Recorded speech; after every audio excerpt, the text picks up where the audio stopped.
लीम एक विशाल स्पेस साम्राज्य में एक नोबल के रूप में फिर से जन्म लेता है, जिसके ऊपर बहुत सारा कर्ज होता है। वह यूनिवर्स को मिडिल फिंगर दिखाता है और वचन लेता है कि वह सबसे बड़ा बुरा लॉर्ड बनेगा। अपनी शक्तियों का गलत इस्तेमाल करके वह तबाही मचाना शुरू करता है, लेकिन जो भी बुरा काम करता है वह किसी न किसी तरह से उसी साम्राज्य के लिए फायदेमंद हो जाता है जिसे वह खत्म करना चाहता है। विलन बनना कभी इतना फ्रस्ट्रेटिंग नहीं रहा। कहानी शुरू होती है लीम के साथ, जो एक बोरिंग जिंदगी जीने वाला मिडिल एज्ड लूजर है। उसकी गैर कृतज्ञ पत्नी और बेटी उसके साथ रहती हैं, जो सिर्फ लेते हैं और कभी कुछ वापस नहीं देते। फिर भी एक जिम्मेदार पति और पिता होने के नाते लीम जब भी छुट्टी ले सकता है वह अपने परिवार के साथ वक्त बिताता है। वह अपनी ड्रीम्स और पैशन को अपनी बेटी कोनामी के लिए कुर्बान कर देता है और उसे जो भी चाहिए वह खरीदता है, चाहे वह उसे अफोर्ड कर सके या नहीं। एक दिन लीम का बॉस उसे ऑफिस में बुलाता है और उसे कुछ ऐसा करने के लिए डांटता है जो उसने किया ही नहीं, लेकिन वह अपनी कंपनी के टॉक्सिक माहौल को सहन करता है ताकि वह अपने परिवार का ख्याल रख सके। उनके लिए उसका प्यार ही उसे आगे बढ़ने की ताकत देता है। लेकिन सब कुछ तब बिखर जाता है जब उसे अपनी पत्नी मिका को एक अनजान आदमी के साथ लंच करते हुए देखता है और वह हंस रही होती है, जबकि उसे कोनामी के साथ स्पोर्ट्स क्लब में होना चाहिए था। लीम उस वक्त मिका से कुछ नहीं कहता और बाद में घर लौटकर उससे पूछता है कि उसका दिन स्पोर्ट्स क्लब में कैसे बीता। मिका और कोनामी दोनों एक दूसरे की बात का समर्थन करती हैं, तो लीम इसे भूल जाता है। सोचता है कि शायद उसे अपनी वफादार पत्नी पर शक नहीं करना चाहिए और वह बिना रुके काम करता रहता है, लेकिन उसके दिल में थोड़ा सा शक बना रहता है।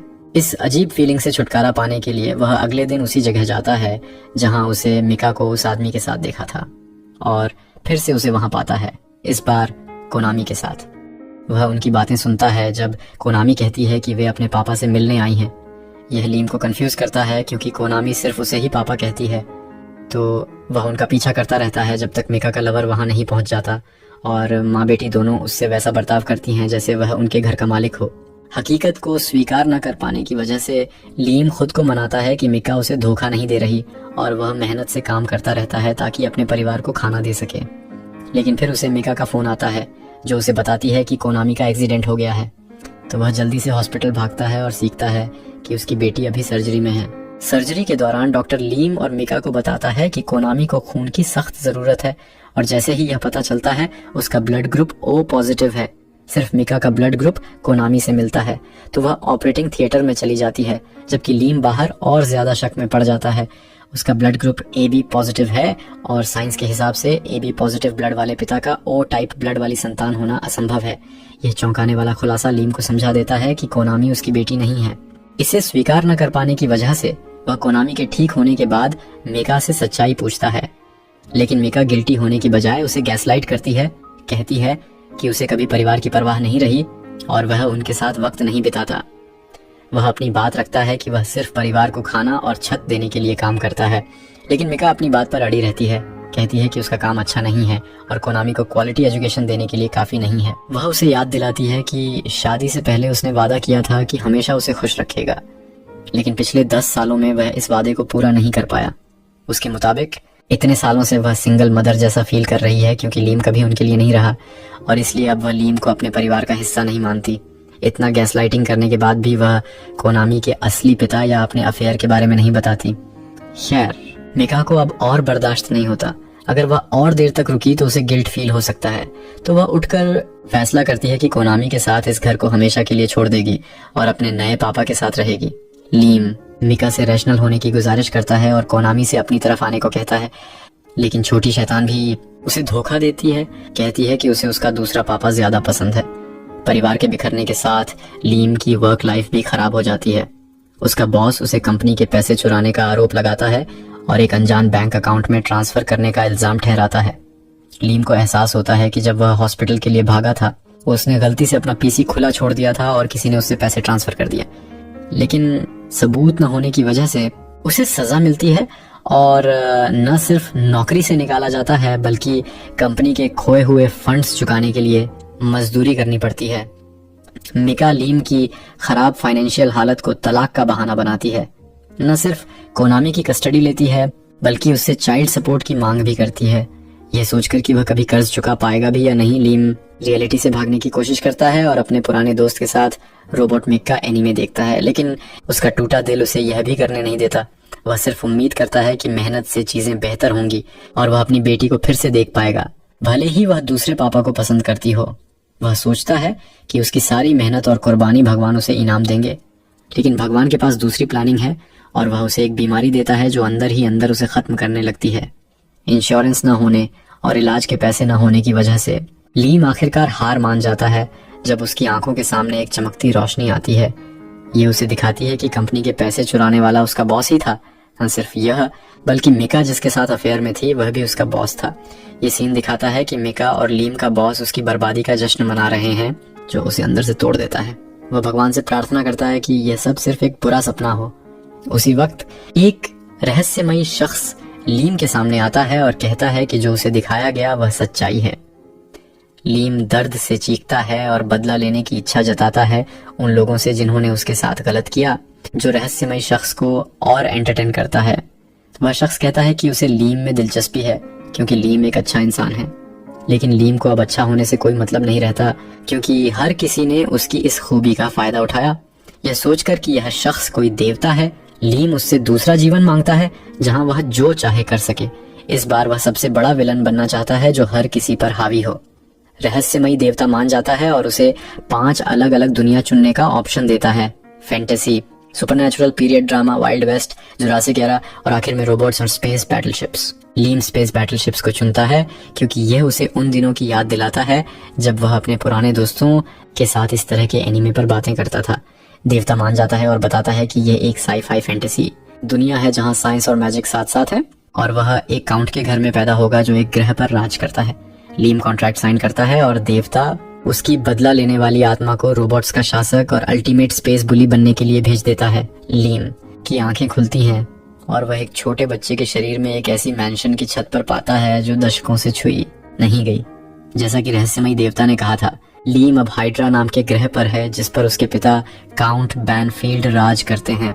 रिहायशी एस्टेट्स चारों तरफ से पेड़ पौधों से घिरे हैं, जिसमें लीम का घर भी शामिल है जो एक डायस्टोपियन क्रिसमस ट्री थीम वाला लगता है। अंदर जाते ही उसकी माँ उसे सरप्राइज देती है और उसका 5वां बर्थडे विश करती है। मैजिक ट्रांसपोर्टेशन से वह उसे दूसरे कमरे में ले जाती है और उसे रॉयल केक दिखाती है, साथ ही उसका गिफ्ट देती है। वह बड़ा गिफ्ट बॉक्स खोलता है और अंदर एक छोटा सा डिवाइस लटकता हुआ पाता है, जिसे माँ कहती है कि ये एक AI मेड रोबोट का ऑर्डर शीट है। लीम को ज्यादा समझ नहीं आता और वह डिवाइस पर रैंडम बटन दबा देता है जिससे एक कैरेक्टर कस्टमाइजेशन स्क्रीन खुलती है। संक्षेप में उसे अब अपनी मेड का अपीयरेंस चुनना है। लंबी सिलेक्शन प्रोसेस के दौरान माँ बताती है कि मॉडल चुनने के बाद उसे मैन्युफैक्चरर को ऑर्डर शीट भेजनी होगी ताकि उसका यूनिक AI मेड रोबोट मिल सके। वह कैजुअली कहती है कि उसे मेड के प्राइवेट पार्ट्स भी चुनने हैं। ये बेहद अजीब है, लेकिन वह इसे बिल्कुल नॉर्मल मानती है।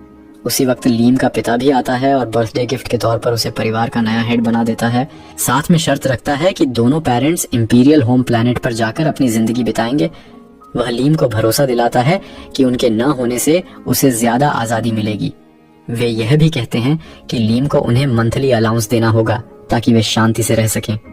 लीम इन सारी शर्तों को मान लेता है, जिसके बाद पिता ग्रैंड चैम्बरलेन को कॉल करके ऑफिशियल पेपर वर्क करवाता है और घर को अपने 5 साल के बच्चे के हवाले कर देता है।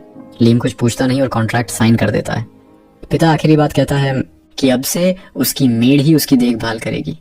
ये तय होने के बाद दोनों पेरेंट्स बोझ से छुटकारा पाने जैसे भाग जाते हैं, जिससे लीम सोच में पड़ जाता है कि आखिर हुआ क्या। उसे पावर, इन्फ्लुएंस और दौलत मिल गई जो इंसान चाह सकता है एक पल में, लेकिन साथ ही उसे ऐसा भी फील होता है कि उसने सब कुछ खो दिया। फिर भी चूंकि लीम की पिछली जिंदगी की सारी यादें उसके पास हैं, वह अंदर से बड़ा है और उसे नए पेरेंट्स की जरूरत नहीं। उसका मकसद अब बुरा लॉर्ड बनना और अपने आसपास की हर चीज का फायदा उठाना है। वह देवता का शुक्रिया अदा करता है कि उसे दूसरा जीवन दिया, लेकिन उसे यह नहीं पता कि उसकी पुरानी जिंदगी बर्बाद होने की वजह वही देवता है जिसने मिका और उसके बॉस को सिर्फ मनोरंजन के लिए मैनिपुलेट किया। लीम का शो खत्म होने के बाद देवता सोचता है कि अब मिका और लीम के बॉस को भी दुख देना चाहिए। उंगलियों के एक झटके से लीम का बॉस पुलिस द्वारा कंपनी के पैसे चुराने के जुर्म में अरेस्ट हो जाता है। बॉस के चले जाने से मिस गोल्ड डिगर अपना सोना खो देती है, जो उसकी बर्बादी की शुरुआत है। यह देवता के लिए दूसरा मनोरंजक शो शुरू करता है। देवता खुलासा करता है कि वह नफरत, गुस्सा, दुख और नेगेटिव इमोशंस पर जिंदा रहता है। यही वजह है कि उसने लीम को इस इसेकाई दुनिया में भेजा ताकि उससे और मनोरंजन मिले। देवता डायमेंशनल डोर खोलकर चला जाता है, लेकिन एक दिव्य बिल्ली चुपके से कमरे में घुस जाती है जब दरवाजा बंद होने वाला होता है। ये समझ नहीं आता कि ये हुआ क्या, लेकिन लगता है कि बिल्ली कहानी में कोई खास रोल रखती है। लीम की पैरेलल यूनिवर्स में एक स्पेस वॉर शुरू हो जाता है, क्योंकि इस गंजे लिंकन ने अपनी गोवा पायरेट क्रू की फायर पावर दिखानी चाहिए। उसके मेका रोबोट्स दुश्मनों पर भारी पड़ने वाले होते हैं जब अचानक क्रिस्टियाना लीप के होली किंगडम की पहली प्रिंसेस नाइट एंट्री करती है और दुश्मन सैनिकों को बटर की तरह काट डालती है। वह आसानी से फ्रंटल अटैक से बचती है। उसकी अगुवाई में दुश्मन की फ्रंट लाइन जल्दी खत्म हो जाती है। पायरेट्स हार मानकर पीछे हटने लगते हैं, लेकिन प्रिंसेस उन्हें जाने नहीं देती, क्योंकि वह चाहती है कि हर एक को उसके किंगडम से खेलने का पछतावा हो। इधर लीम को उसका पर्सनलाइज्ड एआई मेड रोबोट एक बड़े डॉल पैकेज में डिलीवर होता है। एक साधारण टच से पैकेज एक जेनरिक मेड में बदल जाता है, जो खुद को अमगी कहकर पेश करती है। बिना टाइम वेस्ट किए लीम अपनी नई मेड के साथ छेड़छाड़ शुरू कर देता है। जब चैम्बरलेन सवाल करता है तो वह इसे सामान की अच्छी तरह जांच बताकर टाल देता है। प्राइवेट इंस्पेक्शन के लिए वह अमगी को अपने प्ले रूम में ले जाता है और वहां कुछ खास नहीं होता। भरोसा करो, रात को लीम अमगी को काम पर लगाता है, चाय बनाना, मसाज देना और उसे नहलाना। इस रफ्तार से यह फिट बच्चा जल्दी ही KFC अंकल बन जाएगा। ग्रैंड चैम्बरलेन, जो पहले प्ले रूम में हुए कुछ की टेंशन में था, लीम को चिंता भरी नजरों से देखता है। उसकी परेशानी देखकर लीम उसे आश्वस्त करता है कि चिंता की बात नहीं है, भले ही उसका शरीर 5 साल का हो, उसका दिमाग 36 साल के इंसान का है। ये सुनकर अमगी उसे सुधारती है, बताती है कि इस साम्राज्य में 50 साल की उम्र को आधिकारिक तौर पर एडल्टहुड माना जाता है। ज्यादातर लोग 100 साल पार करने तक खुद को सच्चा बड़ा नहीं मानते। वह यह भी कहती है कि यहाँ इंसान 500 से 600 साल तक जीते हैं, जो लीम को समझ आता है। चूंकि यह दुनिया पर्यावरण संरक्षण पर जोर देती है, हर तरफ हरियाली और अच्छी तरह संरक्षित चीजें हैं। अमगी के साथ लीम का ज्यादा नजदीकी रिश्ता देखकर ग्रैंड चैम्बरलेन उसे चेतावनी देता है कि साम्राज्य एआई से नफरत करता है। अगर कोई नोबल एआई डॉल के इतना करीब दिखे तो अफवाहें फैलेंगी। उत्सुक होकर लीम उससे डिटेल्स मांगता है तो चैम्बरलेन बताता है कि अतीत में एआई की वजह से मानवता लगभग खत्म हो गई थी। लीम कंफ्यूज होकर पूछता है कि क्या उन्हें रोबोटिक्स के 3 बेसिक लॉ नहीं प्रोग्राम किए गए थे, लेकिन चैम्बरलेन उसे अजीब नजरों से देखता है। उसे कुछ समझ नहीं आता। उसी वक्त लीम को एहसास हो जाता है कि इस दुनिया में कहाँ गलती हुई। पुराना शख्स अपनी कहानी जारी रखता है कि उस काले दौर में कुछ बहादुर योद्धाओं ने रॉग एआई के खिलाफ लड़ाई लड़ी और चमत्कारिक तरीके से जीत हासिल की, जिसके बाद इस साम्राज्य की नींव पड़ी। यह सवाल उठता है कि अगर साम्राज्य एआई से इतना नफरत करता है तो लीम की माँ ने उसे ऐसा गिफ्ट क्यों दिया जो मुसीबत ला सकता है। ग्रैंड चैम्बरलेन पहले हिचकिचाता है, लेकिन चूंकि लीम अब मास्टर है, वह कड़वा सच बोल देता है। लीम के पेरेंट्स ने उसे छोड़ दिया और पुरानी पीढ़ियों से चले आ रहे भारी कर्ज को उस पर डाल दिया। ऐसा लगता है कि लीम के परदादा एक समझदार शासक थे, लेकिन उन्होंने अपने वारिस को ठीक से नहीं सिखाया। उस वारिस ने सब कुछ बर्बाद कर दिया और तब से परिवार का कर्ज बढ़ता ही गया। चैम्बरलेन का कहना है कि इस ग्रह के लिए हालात और खराब होंगे। ये नई जानकारी सुनकर लीम सोच में पड़ जाता है कि वह बुरा लॉर्ड कैसे बनेगा जब उसके पास न दौलत है न पावर। उधर किसी बार में लोग अपने नए लॉर्ड लीम की बातें करने लगते हैं और सोचते हैं कि क्या आम लोग हमेशा नोबल्स के रहमोक्रम पर रहेंगे। बारटेंडर महिला उम्मीद जताती है कि 5 साल का बच्चा पिछले लॉर्ड्स जितना बुरा नहीं हो सकता, लेकिन बाकी लोग इससे सहमत नहीं। उन्हें लगता है कि इस देश को फिर से दुखों का द्वार देखना पड़ेगा। लीम को समझ नहीं आता कि एक 5 साल का बच्चा इतनी बड़ी जिम्मेदारी क्यों झेल रहा है। उसे शक होता है कि शायद उसके पेरेंट्स ने उसे सिर्फ कर्ज ट्रांसफर करने के लिए जन्म दिया। चैम्बरलेन इस बात की पुष्टि करता है, जिससे लीम सोचता है कि क्या वह फिर से इस्तेमाल, शोषण और फेंक दिए जाने के लिए पैदा हुआ है। चूंकि वह और अमगी इस दुनिया में बाहरी हैं, लीम प्रपोज करता है कि वे मिलकर जिंदा रहें। वह कसम खाता है कि पावर हासिल करेगा और दिखाएगा कि असली बॉस कौन है। फिर अमगी को अपने साथ पार्टनर बनने का ऑफर देता है, लेकिन अमगी उसे याद दिलाती है कि उसका फर्ज सिर्फ उसकी मेड के रूप में सेवा करना है, न कि बराबरी करना। वह तैयार है अपनी जरूरतें पूरी करने के लिए कुछ भी करने को और कहती है कि लीम उसे जो चाहे ऑर्डर दे सकता है, बशर्ते अमगी कभी रॉग न हो जाए। लीम अपनी खुद की 3 लॉ ऑफ मेड रोबोट बनाता है। पहला, वह अपने मास्टर को नुकसान नहीं पहुंचा सकती या ऐसा कुछ नहीं कर सकती जो उसे नुकसान दे। दूसरा, वह मास्टर के हर अनऑर्डर को मानेगी जब तक वह पहले लॉ के खिलाफ न हो। तीसरा, वह अपनी मौजूदगी की हिफाजत करेगी बशर्ते ये पिछले लॉ से टकराव न करे। इसके बाद लीम अमगी से सलाह मांगता है। सोचता है कि एआई होने के नाते उसे एडमिनिस्ट्रेशन और गवर्नेंस का ज्ञान होगा। वह सुझाव देती है कि वे एजुकेशन कैप्सूल का इस्तेमाल करें। लगता है कि इस कैप्सूल से लीम 10 साल का ज्ञान 6 महीने में अपने दिमाग में डाल सकता है और साथ में अपना शरीर भी मजबूत कर सकता है। ये आइडिया पसंद आने पर लीम इसे करने का फैसला करता है और अमगी को अपने इलाके की जिम्मेदारी सौंप देता है। ग्रैंड चैम्बरलेन इस फैसले का सख्त विरोध करता है, लेकिन लीम और अमगी की स्मार्टनेस के आगे हार मान जाता है। सब तय होने के बाद लीम कैप्सूल में एंटर करता है। प्रोसेस शुरू होने से पहले वह अमगी से आखिरी सवाल पूछता है, क्या इस दुनिया के एआई में इमोशंस होते हैं? यहाँ तक कि एआई इंसानी बर्ताव कॉपी कर सकते हैं और एनिमे के लिए हाँ, उसके पास इमोशंस हैं। सब कुछ उसके हवाले करके लीम कैप्सूल में क्रायो स्लीप में चला जाता है। रहस्यमयी देवता जो गाइड होने का दावा करता है एक अलग इंसान है जो नेगेटिव इमोशंस पर जिंदा रहता है। लीम, उसकी पत्नी और उसके लवर के साथ खेल खत्म होने के बाद वह अगले टारगेट की तलाश में पृथ्वी पर लौटता है। वहाँ उसकी नज़र एक जवान लड़की पर पड़ती है जो न्यूडल शॉप में अपनी जिंदगी का बेस्ट मील खाने वाली होती है, लेकिन जैसे ही वह चॉपस्टिक खोलती है वह आसमान टूट जाता है, जो जापानी कल्चर में बुरा शगुन माना जाता है और दुर्भाग्य या मौत ला सकता है। चॉपस्टिक का आसमान टूटना देवता की करामात है, जो इस छोटी सी बात से पैदा होने वाले नेगेटिव इमोशंस का मजा ले रहा है। उधर लीम की दुनिया में उसकी मेड उसकी जागने का इंतजार करती है। कैप्सूल खुलता है और लीम जागता है। उसे पता चलता है कि वह 2 साल तक सोया रहा और उसका शरीर नाइट रेजिंग प्रोग्राम से मजबूत हो गया है। क्योंकि लीम के लिए यह सिर्फ सेकंड्स जैसा था, उसे अपने बड़े हुए शरीर की आदत डालने में वक्त लगेगा। अमगी सुझाव देती है कि वह रिहेबिलिटेशन करे। इसके बाद लीम पूछता है कि उसका इलाका बैनफील्ड कैसा चल रहा है। अमगी उसे इलाके की मौजूदा इकोनॉमिक सिचुएशन दिखाती है। एआई रोबोट होने के नाते उसने ईमानदारी से बैनफील्ड को संभाला है। लीम उसकी तारीफ करता है, लेकिन अपनी आंखों से डेवलपमेंट देखना चाहता है।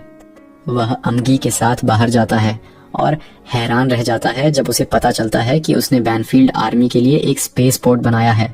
न सिर्फ यह, उसने आसमान में एक फ्लोटिंग डॉक भी बनाया जहां मोबाइल रोबोट्स और स्पेसशिप्स खड़े हो सकते हैं।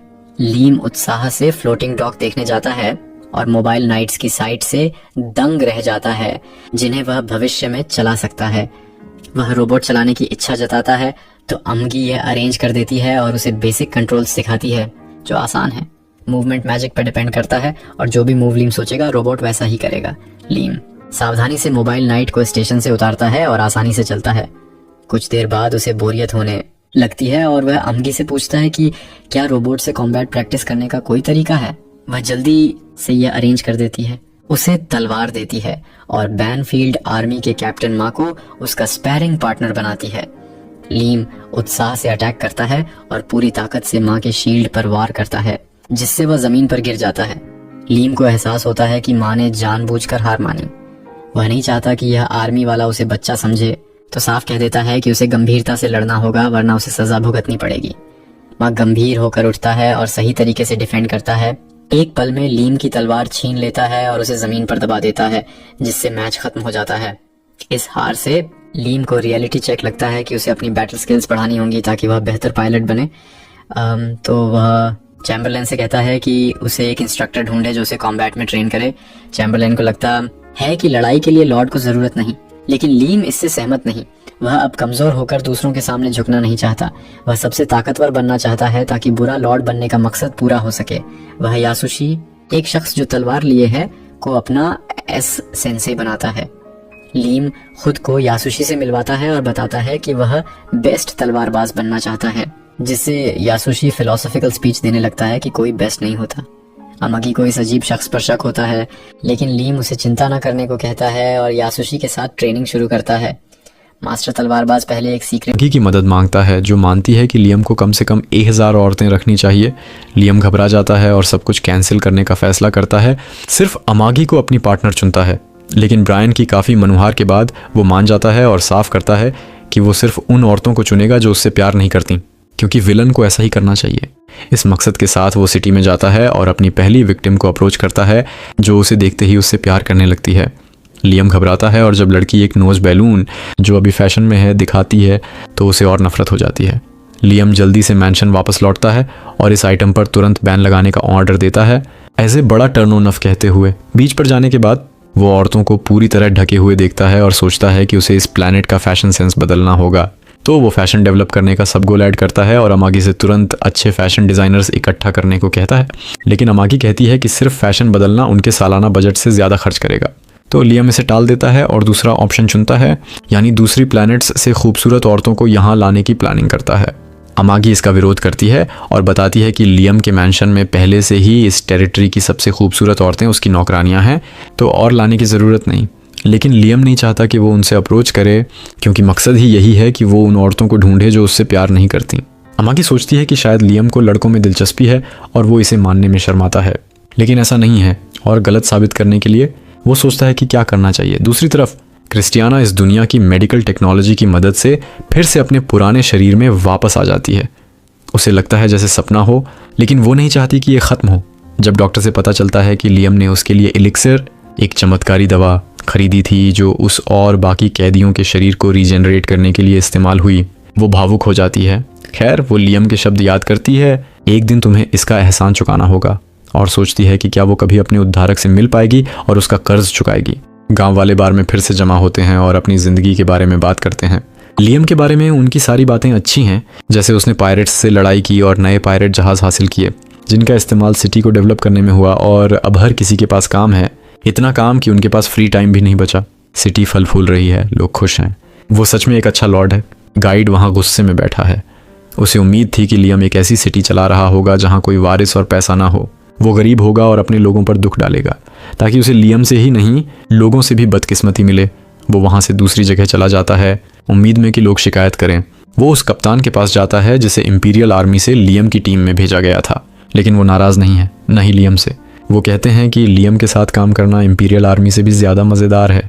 लियम के साथ उन्हें आज़ादी महसूस होती है, उन्हें फ्री विल मिला है। वो मानते हैं कि वो सच में बेस्ट लॉर्ड है और बावजूद अपनी कम उम्र के वो बहुत जानकार है। जब गाइड ये सुनता है तो उसके दिल में दुख भर जाता है।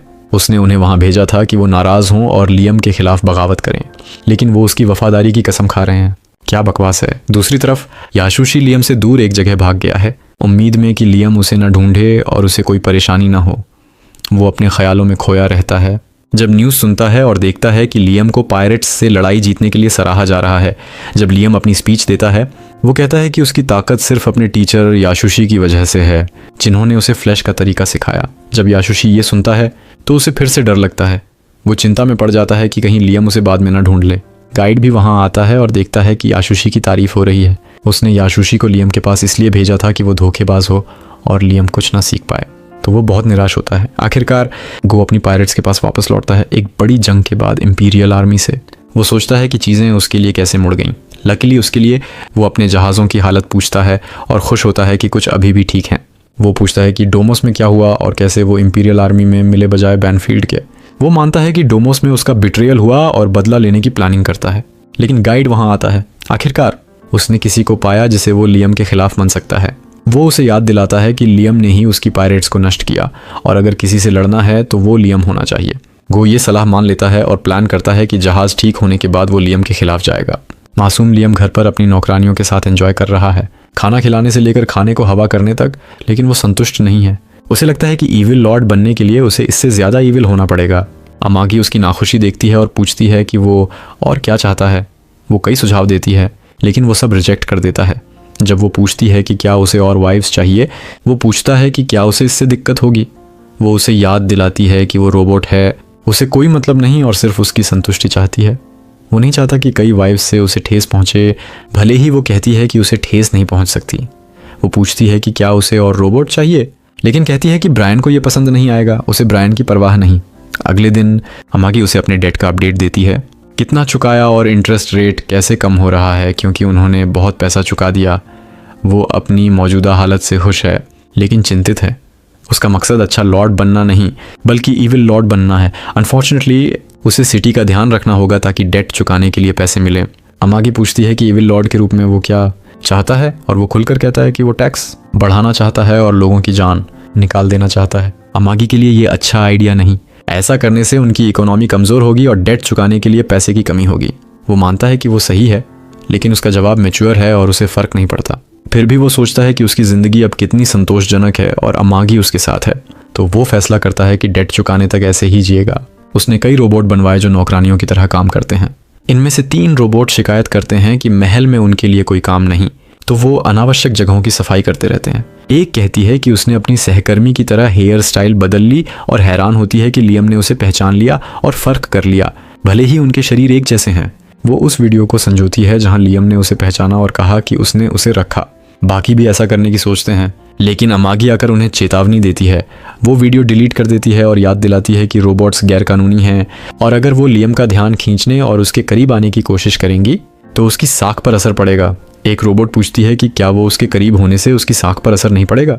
अमागी मानती है कि असर पड़ता है, लेकिन कहती है कि उसके पास कोई चॉइस नहीं क्योंकि लियम यही चाहता है। जैसे ही वो चली जाती है, वो सोचते हैं कि शायद वो उसे सिर्फ खुद के लिए रखना चाहती है। तभी ब्रायन बुरी खबर लेकर आता है। वो बताता है कि गो ने उनकी सिटी के खिलाफ जंग घोषित कर दी है। वो सलाहकारों को बुलाता है ताकि काउंटर मेजर पर चर्चा हो। वो बताते हैं कि गो क्या मांग रहा है, ढेर सारा पैसा, हैंडसम मर्द और खूबसूरत औरतें। अगर वो ये सब दे दें तो वो उन्हें छोड़ देगा। लियम चिंतित हो जाता है। ब्रायन सोचता है कि वो सिटी से प्यार की वजह से चिंतित है, लेकिन वो चिंतित है क्योंकि गो वही इविल लॉर्ड लगता है जैसा वो बनना चाहता है। वो अपनी एम्यूनिशन और गो की तुलना करता है और खुद को कमजोर पाता है। वो जंग लड़ सकता है, सोचते हुए गो पर इनाम इतना बड़ा नहीं कि इसके लिए तनाव लें। जैसे ही वो बात करते हैं, वक्त अचानक रुक जाता है और गाइड उसके पास आता है। गाइड को एहसास हो गया है कि वो जंग से मन बदल रहा है, तो वो उसे मनाने आता है कि गो की पायरेट्स के पास ढेर सारा खजाना है और गो से लड़ने से उसे पैसा और इज्जत मिलेगी। लियम सोचता है कि गाइड उसकी भलाई के लिए कह रहा है। गाइड जाने के बाद वो ऐलान करता है कि वो लड़ेंगे। ये उसके सलाहकारों को चौंका देता है। इस बड़ी जंग का क्या अंत होगा? गाइड हर रोज की तरह नकारात्मक भावनाओं की तलाश में भटकता है। आज वो एक व्यस्त क्रोइसेंट शॉप में जाता है जहां लिमिटेड एडिशन पपीता आम का क्रोइसेंट बिक रहा है। एक लड़की लाइन में इंतजार नहीं कर पाती, लेकिन उसके आगे वाले लोग सिर्फ पपीता आम क्रोइसेंट ही खरीदते जा रहे हैं, जिससे उसे डर लगता है कि स्टॉक खत्म हो जाएगा। वो मन ही मन आगे वालों से एक क्रोइसेंट छोड़ने की भीख मांगती है, लेकिन जैसे ही वो 2-4-6 क्रोइसेंट लेते हैं, उसकी उम्मीद टूट जाती है और वो रोने लगती है।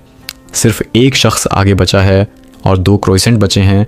वो उम्मीद करती है कि वो एक ही लेगा, लेकिन हैरानी से वो दोनों ले लेता है। उसका सपना तोड़ देता है कि वो दोपहर में स्वादिष्ट खाना एंजॉय करे। जैसे ही वो अफसोस और निराशा में चली जाती है, गाइड खुशी खुशी उसकी नकारात्मक भावनाओं को छकता है। जैसे ही लड़की बाहर जाने वाली होती है, बेकर ऐलान करता है कि उन्होंने और क्रोइसेंट बेक कर लिए हैं। वो वापस मुड़ती है, पॉजिटिव भावनाएं छोड़ती है और गाइड को परेशान करती है, जो ऐसी अचानक ट्विस्ट की उम्मीद नहीं करता।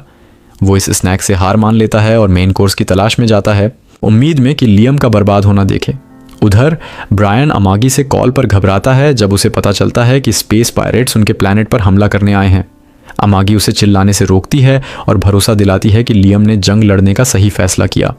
उसके मुताबिक लियम की जीत की सिर्फ 3.8% संभावना है, लेकिन वो यही चाहती है कि लियम ये रिस्क ले बजाय गो की शर्तों पर हार मानने के, क्योंकि गो के पास्ट हिस्ट्री को देखते हुए अगर उसे ऊपरी हाथ मिलेगा तो वो लियम के प्लैनेट को ख़त्म कर देगा।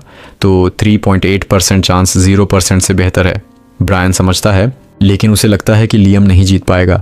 कहता है कि अगर लियम 100 साल पहले पैदा हुआ होता तो दुश्मनों को हराने के ज़्यादा चांस होते। उधर लियम भरोसेमंद है कि वो जीतेगा, क्योंकि उसे लगता है कि गाइड उसके साथ है। वो सोचता है कि जंग जीतने से उसे ढेर सारी दौलत मिलेगी और पॉजिटिव भावनाओं से भर जाता है। जो गाइड जो दूर से उसे देख रहा है सच में नफरत करता है। गाइड अब चाहता है कि पायरेट्स लियम को पकड़ लें और गो का निजी खिलौना बना दें, ताकि रोज़ रोज़ की सज़ा से वो नकारात्मक भावनाएं पैदा करे जो गाइड को चाहिए। गाइड के मुताबिक गो की फ्लीट इंपीरियल आर्मी जितनी अच्छी है, तो वो मजबूती से मानता है कि लियम हारेगा। वो लियम को दोष देता है, कहता है कि ये उसकी गलती है जो उसने उस जैसे शख्स पर भरोसा किया। गाइड लियम को मूर्ख कहता है जो अपनी पिछली ज़िंदगी जितना ही भोला है। गाइड भविष्यवाणी करता है कि जब गो लियम को पकड़ेगा और सज़ा देगा, उसकी गाइड के प्रति कृतज्ञता नफ़रत में बदल जाएगी, उसकी मुस्कान तिरस्कार में बदल जाएगी और उसका हौसला टूट जाएगा। इस तरह गाइड को लियम की पीड़ा का स्वादिष्ट भोजन मिलेगा। खैर, गाइड अब और इंतज़ार नहीं कर सकता इस डिश के लिए। वो चला जाता है और सीन बैटलफील्ड पर शिफ्ट हो जाता है जहाँ गो है। वो ऐलान करता है कि जो लियम को जिंदा पकड़ेगा उसे इनाम 2 गुना मिलेगा और वो लियम को अपना नया खिलौना बनाने के लिए उत्साहित है। गो का असिस्टेंट पूछता है कि क्या उसे लड़के से लगाव हो गया, लेकिन गो बताता है कि वो सिर्फ नए एंटरटेनमेंट की तलाश में है। खुलासा करता है कि जंग ख़त्म होने के बाद वो लियम के लोगों को सताएगा और उन्हें मॉन्स्टर बना देगा। उधर लियम के सबोर्डिनेट्स जो पहले उसके हरकतों पर शक करते थे, अब समझने लगे हैं कि उनका जवान लॉर्ड मजाक नहीं कर रहा और उसकी पॉलिटिकल स्किल्स शानदार हैं। साथ ही तलवार चलाने में भी माहिर है। लियम को अपने सिर पर इनाम की खबर मिलती है और वो पायरेट्स के ख़जाने लेने के लिए उत्साहित हो जाता है, उम्मीद में कि वो उसकी तरफ आएंगे। लेकिन 3 लंबे बोरिंग दिन बीत जाते हैं, कुछ खास नहीं होता सिवाय फ्रंट लाइन्स के, जहाँ दूसरे कमांडर के मुताबिक लियम की आर्मी पायरेट्स की भारी तादाद से जूझ रही है। लियम को चेस या चेकर्स खेलने में बोरियत हो रही है और वो बैटलफील्ड में दौड़ना चाहता है, लेकिन ऑर्डर देने से पहले उसका कम्युनिकेशन डिवाइस ख़राब हो जाता है, जिससे फ्लीट से संपर्क नहीं हो पाता। उसी वक्त पायरेट्स के 500 जहाज़ लियम के जहाज़ के ऊपर दिखाई देते हैं। सब घबराते हैं, लेकिन लियम शांत रहता है। दुश्मन के प्लान को बेवकूफ़ी भरा कहता है कि उन्होंने अपनी ताकत बांट दी और सिर्फ 500 जहाज़ भेजे।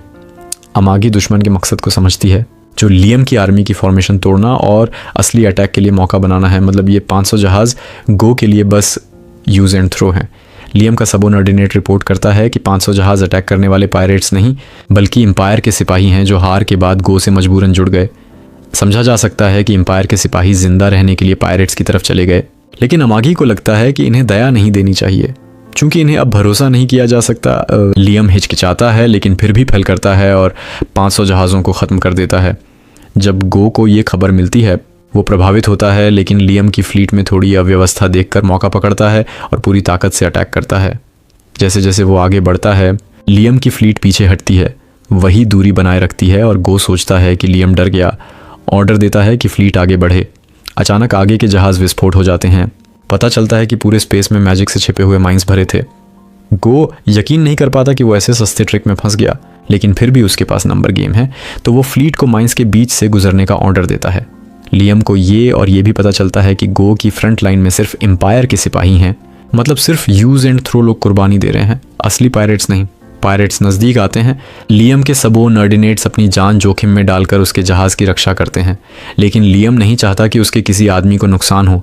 वो सबको साफ कर देता है और ऐलान करता है कि वो सारे दुश्मनों को यहीं ख़त्म करेगा। वचन देता है कि जब तक वो जिंदा है, किसी भी जहाज़ को अपने प्लैनेट में घुसने नहीं देगा। फैसला करता है कि वो अपने मोबाइल नाइट में जाएगा। अमागी को सेकंड इन कमांड प्रमोट करता है। अमागी तेज़ी से बैटल स्ट्रैटेजी सिमुलेशन तैयार करती है और जंग संभालने को तैयार होती है। लियम बाकी सब उसे सौंप देता है और वो उसे बेस्ट ऑफ लक कहती है। वो हार नहीं मान सकता, अब तक तो नहीं, चूंकि उसने खुद जंग लड़ने का फैसला किया। वो अपने जहाज़ में जाता है। अमागी पायरेट जहाज़ को कंट्रोल करने जाती है, क्योंकि लियम ने उसे लॉन्च करने का ऑर्डर दिया था। वो नाइट्स को कहती है कि बाकी जहाज़ लॉन्च करें, लेकिन वो शक करते हैं कि एक रोबोट को कंट्रोल करने दें, वो इंसान है। वो समझाने की कोशिश करती है कि लियम जंग फ्रंट पर जाने के लिए बेकरार है, उनके पास कोई चॉइस नहीं कि वो उसे बचाएं। अगर वो लॉन्च नहीं करें और सपोर्ट ना करें तो वो अकेला होगा और मर जाएगा। वो कहती है कि उसकी वफादारी ना तो किंगडम के लिए है ना लोगों के लिए, सिर्फ लियम के लिए है और वो कुछ भी करेगी उसे बचाने के लिए। ये सुनकर नाइट्स का दिल बदल जाता है, क्योंकि वो सोच भी नहीं सकते कि एक डॉल में उनसे ज़्यादा वफादारी हो। वो अपनी जान की कसम खाते हैं कि लियम की रक्षा करेंगे और सारे पायरेट्स को हराएंगे। अमागी लियम के जहाज़ एविड को लॉन्च करती है। लियम गाइड के भरोसे से भरा हुआ उड़ता है कि जंग तय है और कोई दिक्कत नहीं होगी। वो वॉर्प में जाता है, उम्मीद में कि गो और पायरेट्स को अचानक अटैक करे, लेकिन वॉर्प में घुसते ही उन्हें नोटिफिकेशन मिलता है कि कोई घुस गया और वो लड़ाई के लिए तैयार हो जाते हैं। वो उनके जहाज़ों के बीच में पहुंचता है और अपनी तलवार से लेकर पिस्तौल तक हथियार निकालता है। वो यकीन करता है कि वो जंग नहीं हारेगा, जान लगाकर लड़ता है। पीछे के सिपाही भी अपनी जान से उसकी रक्षा करते हैं। वो सोचता है कि जंग आसान होगी, लेकिन क्या सच में ऐसा होगा? मैं सोच भी नहीं सकता कि अगर वो पकड़ा गया तो गो उसे कैसे सताएगा। अनफॉर्चुनेटली लियम के लिए उसकी पिस्तौल की सारी गोलियां ख़त्म हो जाती हैं। वो हैरान होता है, क्योंकि उसने ये सोचा नहीं था जब वो इतने गर्व से आया, लेकिन उसे पता था कि 30,000 फ्लीट को मारने के लिए गोलियां काफ़ी नहीं। वो वापस जाने की कोशिश करता है, लेकिन अचानक उसे हिट हो जाता है। उसे एहसास होता है कि कोई करीब आ गया है और सच में एक दुश्मन है। वो खुश होता है कि कम से कम कोई ताकतवर आया जो उससे लड़े। वो तलवार निकालता है और लड़ाई शुरू करता है। जब वो अटैक करता है, नाइट को एहसास होता है कि वो कमज़ोर नहीं है। वो लियम की तलवारबाजी की तारीफ़ करता है और पूछता है कि उसने किस एकेडमी से सीखा। लियम गर्व से कहता है कि उसने फ्लैश के तरीके से सीखा।